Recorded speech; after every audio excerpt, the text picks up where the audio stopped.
Ladies and gentlemen, please welcome to the stage Vice President and Principal Analyst from Constellation Research, Cindy Zoe.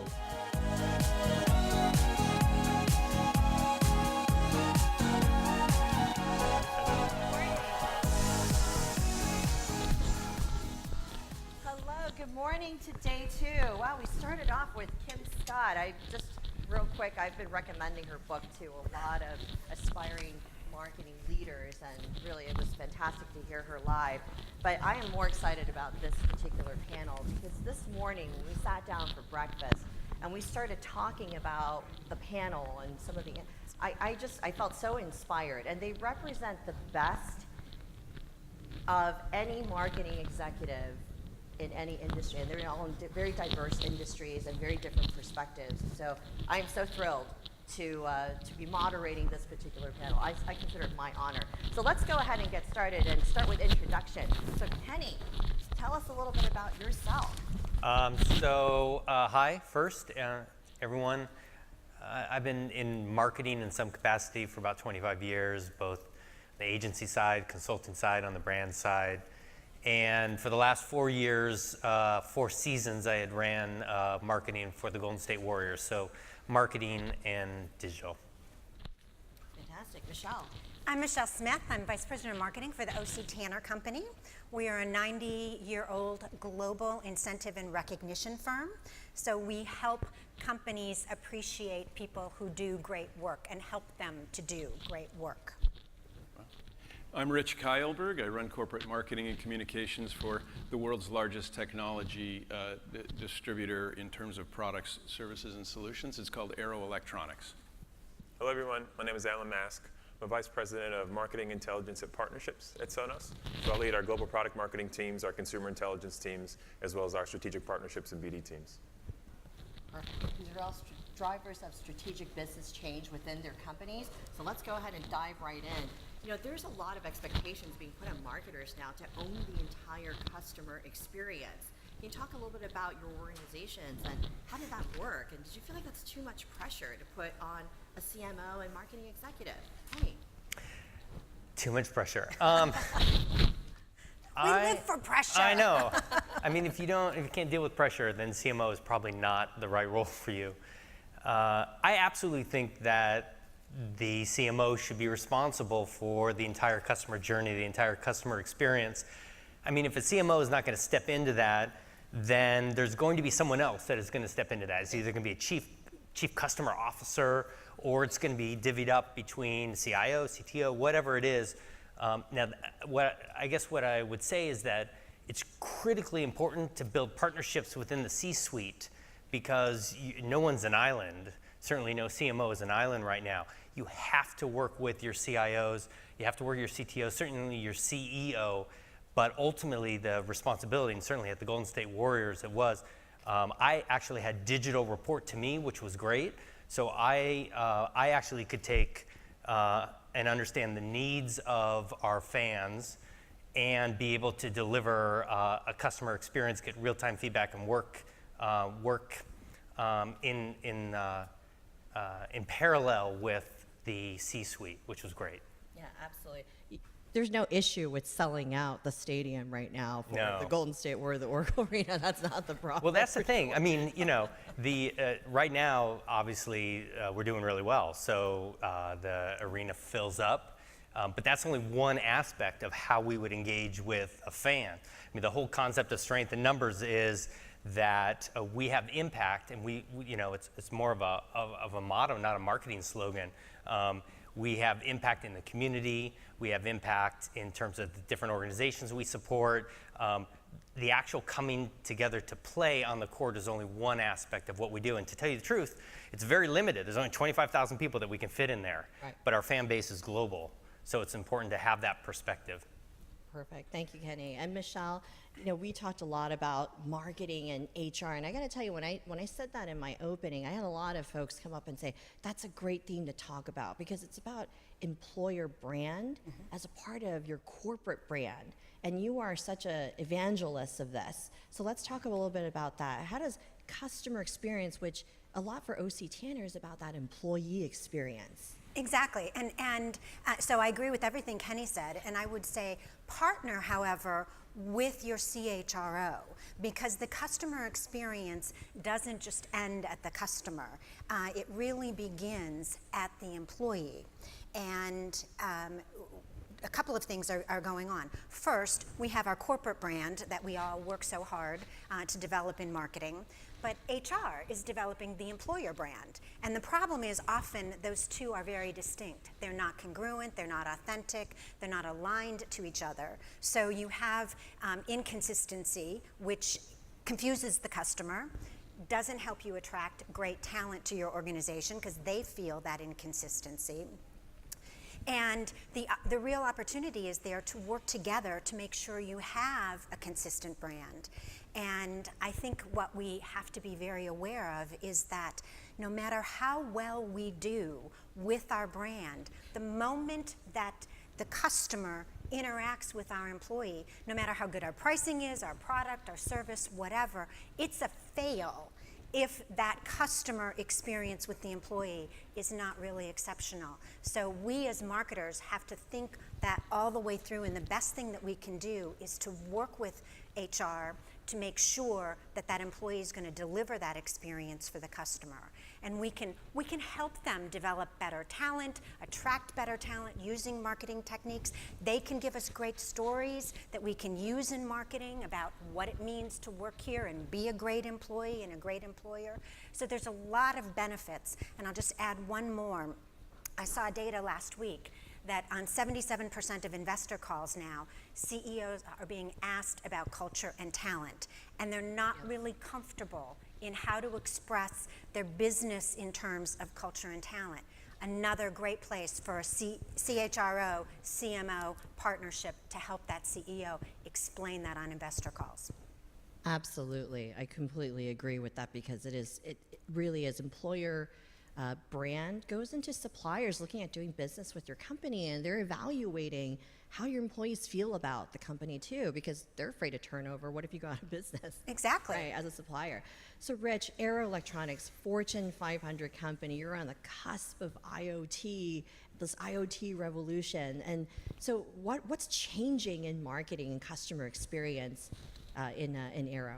You know, what I see changing in marketing is primarily around the periphery and the tactics and the tools and the range of different stories we can tell. But fundamentally, marketing to me is staying exactly the same as it's been since the first little caveman drew a little buffalo on his cave and said, "I killed that thing, and look at my muscles."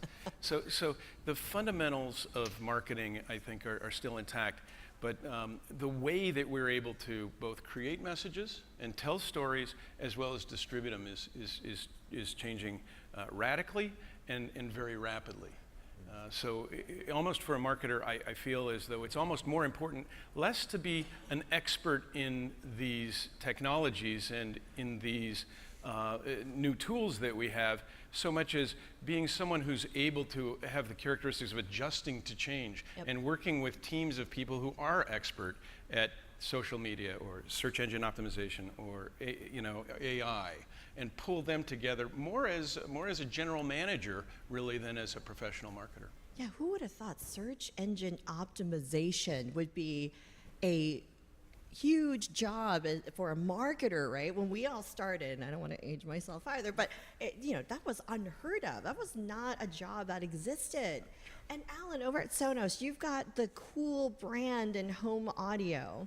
And we met last week at Adobe Max, and you were talking a lot about customer experience and going into product, because you're very different too, not just marketing, but you have product oversight. Tell us a little bit about that. Absolutely. My teams are fairly unique in the sense that we sit at the intersection of product and marketing, and we're held accountable for how our business grows and develops and thinks about not just taking products to market, but how those products are developed.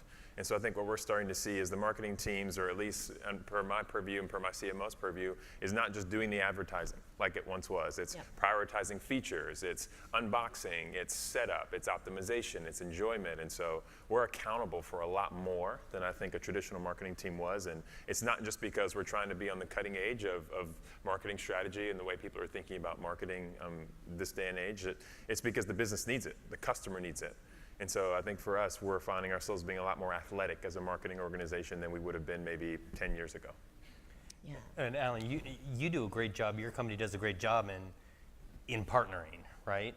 I mean, I thought that's pretty phenomenal. And maybe it's not because you want to be different, but you understood the value of partnering different groups together to be able to do that. Absolutely. And even within my groups, the fact that all of global business development, all of strategic partnerships live within the marketing organization, I think speaks to the fact that the way we're interacting with our partners is totally different than it once was.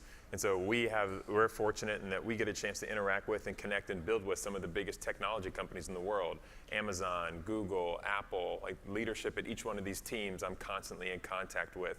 And part of what's made our relationship so strong is that they don't think about us as being a marketing team or a BD team or a customer care team. They really think about Apple and Sonos or Microsoft and Sonos. And the conversation is about co-creation, irrespective of the discipline. And so it's been fantastic. We've been able to transcend organizational norms. We've been able to move faster. We've been able to build stronger products because we are focused on that experience more so than the go-to-market or the advertising tagline.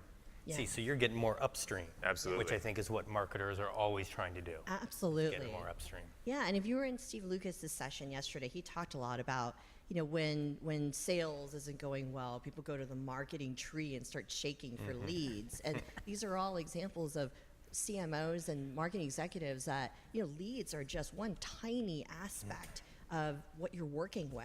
And so Alan, we talked earlier at breakfast too a lot about branding, you know, and people always think branding is this very kind of nebulous thing. It's like, what does it mean? And Soon did a great job talking about building iconic brands. And, you know, Sonos being a relatively new company too, to get the attention of a Google and an Apple and, you know, Amazon to work with you, that is about the brand. So how do you continue to ensure that you're building a great brand experience? I think a big thing for us in building a great brand experience has been consistency. And consistency on all sides of the business, making sure that we have a strong product experience, that every launch, every release, every update, we continue to focus on quality. And then we're also focused on the brand itself in terms of the space between what someone thinks about what it is that we do and what it is that we actually do. And so part of how I think we've been able to build a strong brand, and I hope we'll continue to build a strong brand, is by making sure that, again, per my earlier point, all the teams are aligned. We're focused on a consistent core, high-quality experience, and then having that be what occupies the space in the minds of our partners and our leaders and our employees and our customers.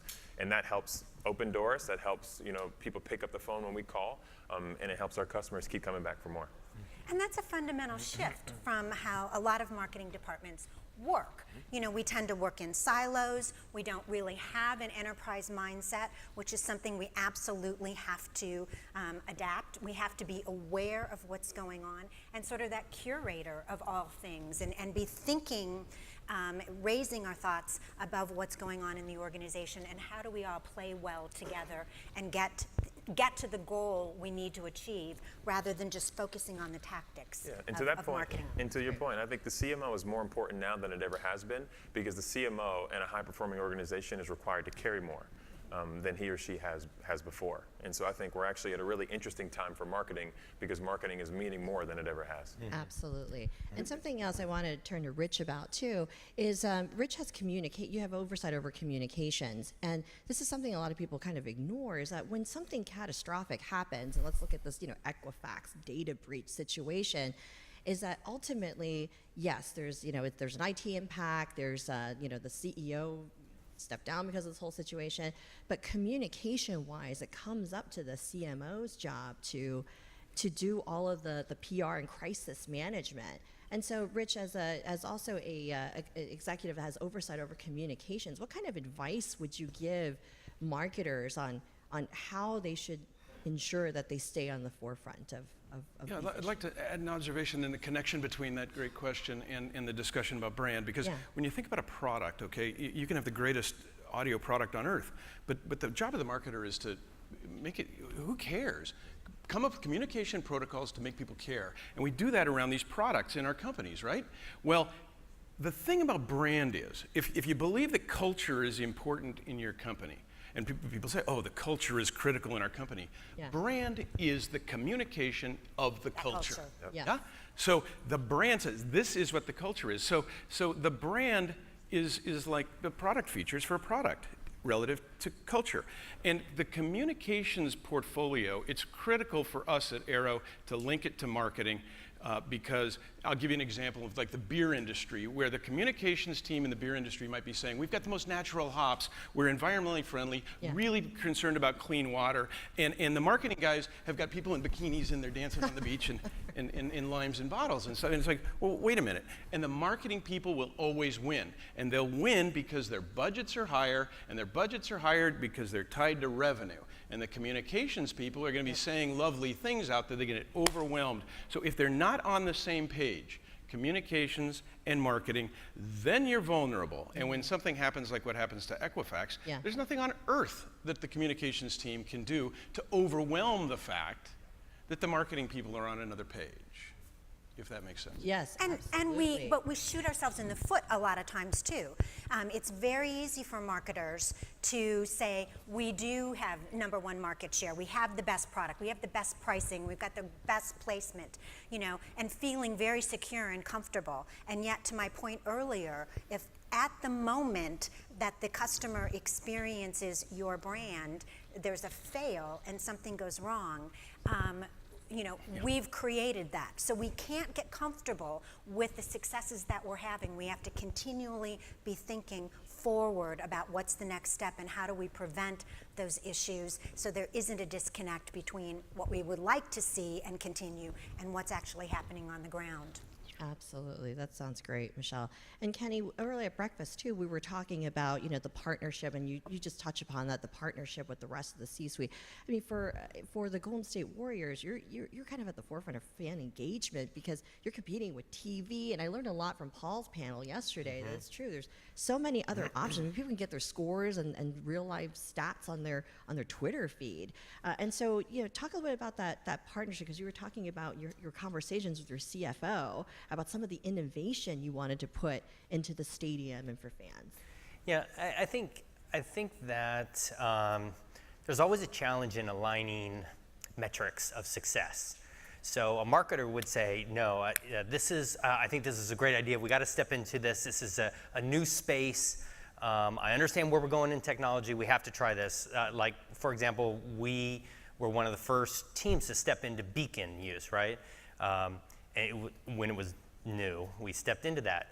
I have to align with my CFO's priorities, with my CTO's priorities and whatever, to get an enrollment so that I can try this. And what I've learned is that because I think marketers are behavioralists, I think you have to understand human behavior. I think you have to be a psychologist, sociologist. You have to be experienced creators. To go back, a lot of is that you have to do. But the beauty is that what we would say is, okay, look, the success of moving into, say, this beacon work would be that we could change behavior. Not that we would make tons of money, but that we would change behavior. Do you agree? And this is what that behavior would look like. And then if we agree on that as the KPI, so we get someone to go left instead of right, then we could put the marketing strategies in place in alignment with our salespeople and our store people and all that to actually generate money based on that. But you have to learn how to work with that C-suite to partner with them based on what you're going to be able to do. Now, of course, the world has changed since, you know, it's changing drastically. Yeah, I think that CMOs need to be experienced creators who love data also. And that's an unbelievable opportunity. It's a great time to be a CMO. It's a great time to be an experienced creator. But now you can collect the kind of data, both structured and unstructured, to be able to support your hunches, to support your behavior, and then to kind of step away from, oh, you're a cost center. Oh, you know, you don't understand fiscal realities. Oh, you're just there to help the selling team, and really start to stand on your own as part of strategy. And that's where we have to be empathetic. We have to talk business language. We can't just speak marketing speak to the rest of the C-suite and expect that they're going to understand. We have to take the time to understand how to talk to the CFO, how to talk to the CEO, the CIO, in terms that they'll understand and really develop a relationship so that we can get to our objectives faster. Absolutely. Just like some conversation, I think there's a lot of misunderstanding about what a CMO does.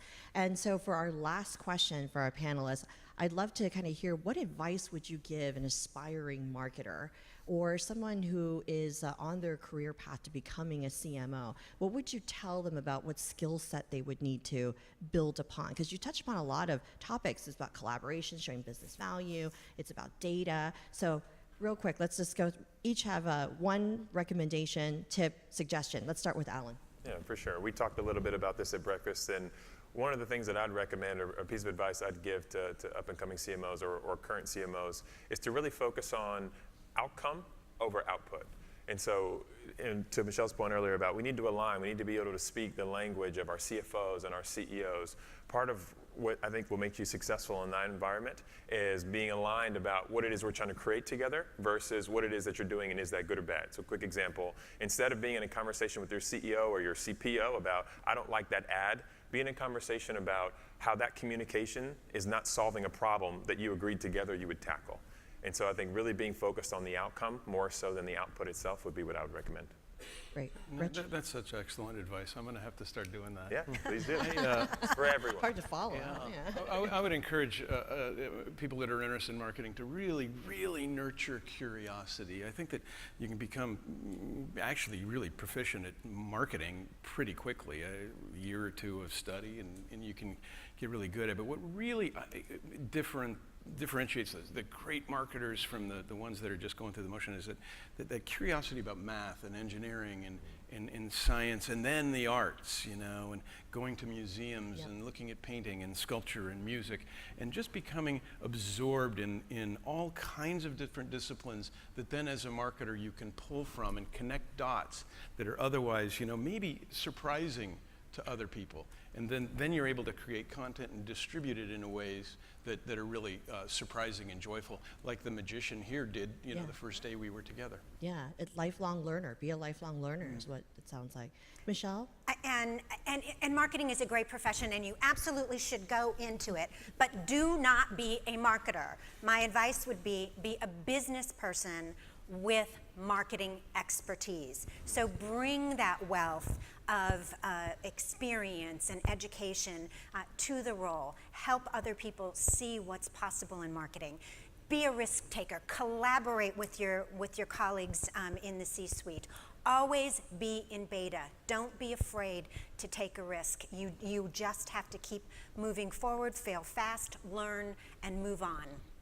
Great, thanks, Michelle and Kenny. I would say that the understanding that every company is a technology company now, and you're going to be held accountable for understanding what that means and kind of what the future looks like. And I would also say that you bring that understanding, map that with the creative elements, similar to kind of Samir was saying, craftsman, right? So that's fine. But when you actually go in the process of interview with intent. Understand who you are and what kind of impact you want to make, and make sure that that's the right place for you, because a lot of your success is going to be dependent upon who your partners are in that C-suite. Excellent. Well, I don't know about you. I've learned so much today just by speaking with these fantastic panelists. So my thanks to Alan, Rich, Michelle, Kenny. Thank you for doing this and for changing the perception of what a CMO is. Thank you.